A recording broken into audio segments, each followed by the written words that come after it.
Hey, Dickie, thanks for joining us today on ERCx Chats. Can you just tell us a little bit more about your background? How did you find your way into customer experience? Yeah, sure. So for the most part of my career, I haven't been a customer experience professional. I came to it back in 2014 when I joined Uber. Prior to that, I'd been a management consultant and a bit of a general athlete, so to speak.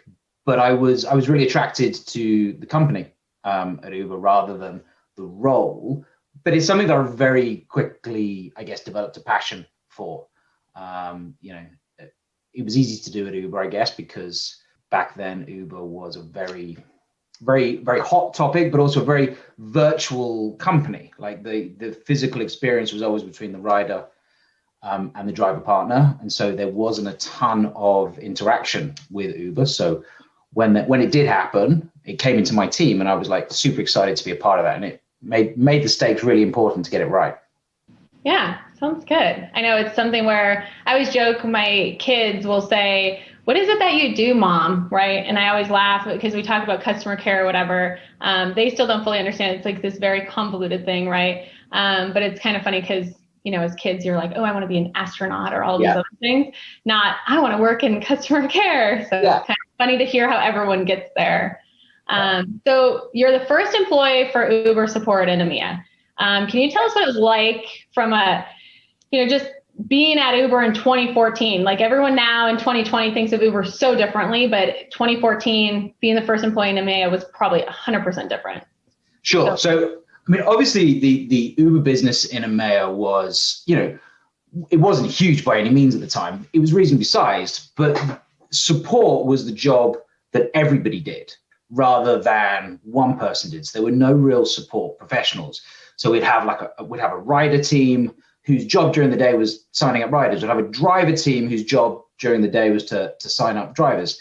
And then evenings and weekends was answering all the tickets and doing all the support interactions.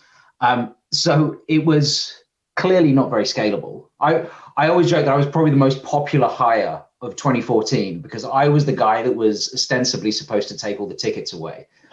Didn't happen immediately, but it was a lovely welcome to come into. So yeah, we had a real challenge ahead of us of how do we build a structure? How do we get something that's a little bit more scalable? But at the same time, one of the things that worked really well was that because everybody in Uber were doing support tickets, everybody was really close to our customers. Everybody really understood what issues were and how issues were surfacing up in the product. And that sort of iteration loop of break fix was incredibly quick. So the challenge that I had was, well, how do you preserve that? How do you sort of give people back their evenings and weekends, but sort of preserve that feedback loop? So it was a super interesting challenge to have, I guess. How many did you have on the team when you started to when you left, and what did that look like in comparison? If I was sort of supported Uber as a whole, there was probably less than 100 globally. We were spinning up a little bit of a work from home model even back in 2014 to handle support requests in the US. Outside of the US, I don't think we were convinced that was necessarily the way to go. And so we started to develop partnerships with outsourcers to try and get a bit of capacity into the system. But there was a lot of work that we had to do to sort of triage what was most important, what was most pressing, what do we handle internally, what do we handle externally, how do we sort of build that structure? That's a constant conversation, I guess, at Uber, but it's now sort of scaled up to, we have tens of thousands of support professionals working with us and for us worldwide. It's a huge operation. But yeah, it started from really just a handful of people. Like in EMEA, my first two hires were two agents that could sit next to me and just help me with volume. Because they helped you with all those tickets that you were. Yeah, because I was doing tickets. I was like one of my favorite parts of being part of the senior leadership at Uber when I left was I had the highest ticket count of the entire senior leadership team because I did my time. I crushed those tickets too.